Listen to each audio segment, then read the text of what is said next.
Bhogapuram airport నిర్మాణ ప్రగతిని పరిశీలించారు వైఎస్ఆర్సీపీ ప్రాంతీయ సమన్వయకర్త వైవి సుబ్బారెడ్డి. మంత్రులు, ఎమ్మెల్యేలు, విజయనగరం జిల్లా నాయకులు ఉత్తరాంధ్ర అభివృద్ధికి సీఎం జగన్ ఎంతటి చిత్తశుద్ధితో ఉన్నారో చూపించాలని ఎయిర్పోర్ట్ పర్యటన చేపట్టామన్నారు.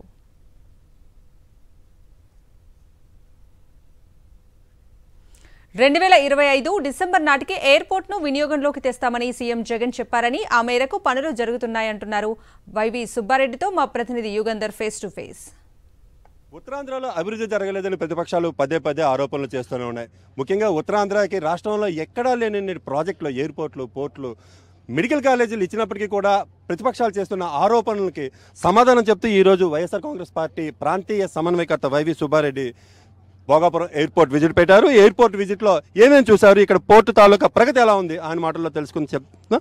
సార్ నమస్తే సార్, చెప్పండి ఈరోజు భోగాపురం ఎయిర్పోర్ట్ ప్రగతి పనులు చూడటానికి వచ్చారు, ఎలా ఉన్నాయి సార్ ఇక్కడ పనులు?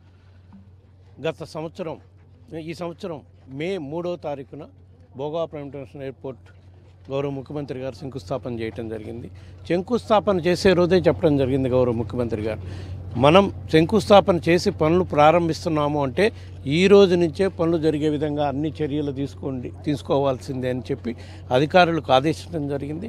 ఆ మేరకు ఆ రోజు నుంచి కూడా ఈ రోజు వరకు కూడా చాలా త్వరితగతిన నిర్మాణ కార్యక్రమం పనులు జరుగుతున్నాయనే దానికి నిదర్శనం ఈరోజు మీ కళ్ళ ముందే జరుగుతున్న పనులు, వాటి పర్యవేక్షణ, జేఎంఆర్ వాళ్ళ ఇన్స్ట్రక్షన్స్, ఆ డ్రాయింగ్స్ అన్నీ కూడా మనం చూడటం జరిగింది. ఎందుకంటే ప్రధానంగా మా ప్రభుత్వం, గౌరవ ముఖ్యమంత్రి జగన్మోహన్ రెడ్డి గారు అధికారంలోకి వచ్చిన ఈ 4 సంవత్సరాల 8 నెలల నుంచి కూడా ఉత్తరాంధ్ర అభివృద్ధిపై ప్రత్యేక దృష్టి పెట్టి అన్ని కార్యక్రమాలు, గత ప్రభుత్వం ఏదైతే ఉత్తరాంధ్రాన్ని పూర్తిగా నిర్లక్ష్యం చేసి, ఎందుకంటే ఆ రాష్ట్రం విడిపోయిన తర్వాత అన్ని విధాల అభివృద్ధి అయిన నగరం విశాఖ నగరం ఉంది. విశాఖ నగరాన్ని అభివృద్ధి చేసుకుంటే దేశంలోనే ఒక ప్రముఖ నగరంగా ఇప్పటికీ విశాఖ నగరం Tier 2, Tier 3 సిటీగానే మిగిలిపోయింది.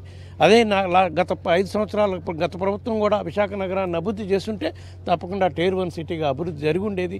మన రాష్ట్రంలో కూడా ఇడిపోయినాక హైదరాబాద్ లాంటి నగరం ఒకటి తయారై ఉండేది. ఇవన్నీ గమనించి ఎంతో దూరదృష్టితో మా గౌరవ ముఖ్యమంత్రి గారు ఉత్తరాంధ్ర ప్రజలకి మనం అండగా నిలబడాలి, ఉత్తరాంధ్ర ప్రజలు వెనుకబడితనాన్ని పాలదొరాలి అనే ఒక గొప్ప ఉద్దేశంతో ఈ ఇంటర్నేషనల్ ఎయిర్పోర్ట్ పనులు అన్ని అనుమతులు తీసుకొని, ఎందుకంటే గత ప్రభుత్వం కూడా 6 నెలలకు ఎలక్షన్స్ ముందు ఫౌండేషన్ స్టోన్ వేశారు, మర్చిపోయారు. అది వాళ్ళు ఎక్కడ చేసినా, ఏ ప్రాజెక్ట్ చేసినా అదే కార్యక్రమం చేస్తారు. మళ్ళీ అన్ని ప్రాజెక్టులు మేమేం చేస్తామని చెప్తారు. అందుకే మళ్ళీ ఇప్పుడు 4-5 రోజుల్లో ఏదో ఒక మీటింగ్ అని చెప్తున్నారు. అక్కడికి వచ్చి ఎయిర్పోర్ట్ కూడా మేమే కట్టాం, రేపు మాలపేట పోర్ట్ కూడా మేమే కట్టాం అని, మూలపేట ఎయిర్పోర్ట్ కూడా మేము కట్టామని చెప్పే కార్యక్రమం చేస్తాం. కాబట్టి వాస్తవాలు రాష్ట్ర ప్రజలకి మీ ద్వారా దేశంలో ఉండే ప్రజలందరికీ కూడా తెలియజేయాలని చెప్పి ఈ కార్యక్రమం ఏర్పాటు చేశాం. Thank you sir, thank you very much. ఇది ఉత్తరాంధ్ర అభివృద్ధికి అయితే వైఎస్ఆర్ కాంగ్రెస్ పార్టీ పూర్తిగా కట్టుబడి ఉంది. ఒకవైపు ఎయిర్పోర్టు, మరోవైపు మూలపేట పోర్టు, మరోవైపు మెడికల్ కాలేజీలు, ఇంజనీరింగ్ కాలేజీలను కూడా పెద్ద ఎత్తున నిర్మాణం చేపట్టాం. ప్రతిపక్షాలు వీటిని చూడాలి, మీడియా వీటిని చూడాలి, ప్రజలందరూ కూడా చర్చ చేయాలి అనే విధంగా మేము పర్యటించి మరి అవన్నీ కూడా చూపిస్తామని చెప్తున్నారు వైవి సుబ్బారెడ్డి. వీడియో ఈశ్వర్ యుగంధర్, సాక్షి టీవీ, విజయనగరం.